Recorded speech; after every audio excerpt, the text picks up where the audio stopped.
Ne livrez pas vos membres au péché comme des instruments d'iniquité, mais donnez-vous vous-même à Dieu, comme étant vivants, de mort que vous étiez, et offrez à Dieu vos membres comme des instruments de justice.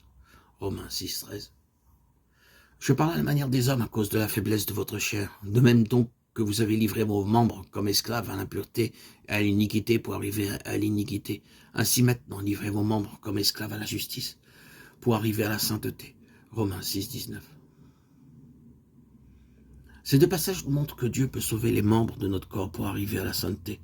Autrefois, vos membres étant livrés à l'impureté et à l'iniquité, servaient comme esclaves au péché. Et maintenant, avons-nous été délivrés des péchés de tous les membres de notre corps? Avons-nous livré nos membres pour être des esclaves de la justice?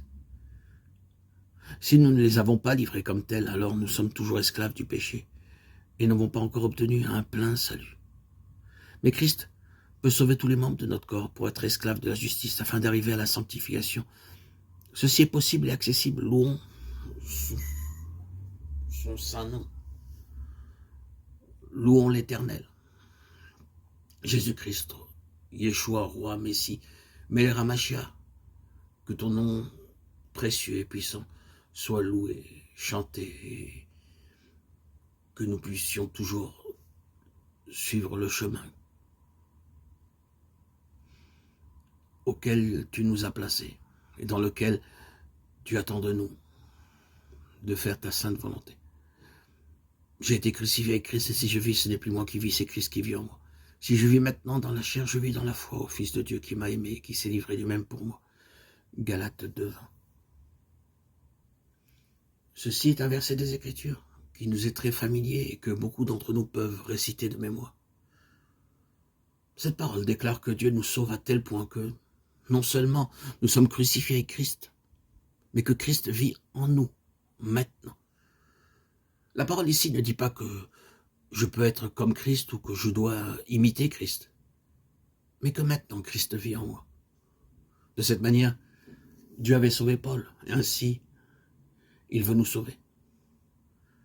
Si nous n'avons pas encore l'expérience de Christ vivant en nous, le salut que nous connaissons est toujours incomplet. Grâce soit rendue à Dieu de ce qu'il nous sauve à l'état où, pour moi, vivre c'est Christ. Ceci est possible et à la portée de tous les chrétiens. Il y a une chose à laquelle nous devons spécialement faire attention, c'est que le plein salut que Dieu a préparé pour nous doit être reçu intégralement. Je ne crois pas dans une perfection sans péché, dans l'éradication du péché. Mais je crois que Dieu peut me sauver au plus haut degré. Je ne crois pas que la croix m'anéantisse, cependant je crois qu'à la croix, mon Seigneur est mort pour moi. Ce n'est pas que Dieu ait arraché la racine de mon péché, mais qu'il me donne Christ pour vivre en moi. Auparavant, Christ est mort à la croix pour moi. Maintenant, il vit en moi et à ma place. La sphère de salut de Dieu est la sphère de ma rédemption. Il n'est pas nécessaire que nous retenions le mauvais caractère, l'impureté, l'anxiété ou les désirs de la chair. Dieu peut nous délivrer de tout cela. Non seulement il nous sauve du mal, mais il nous donne le bien.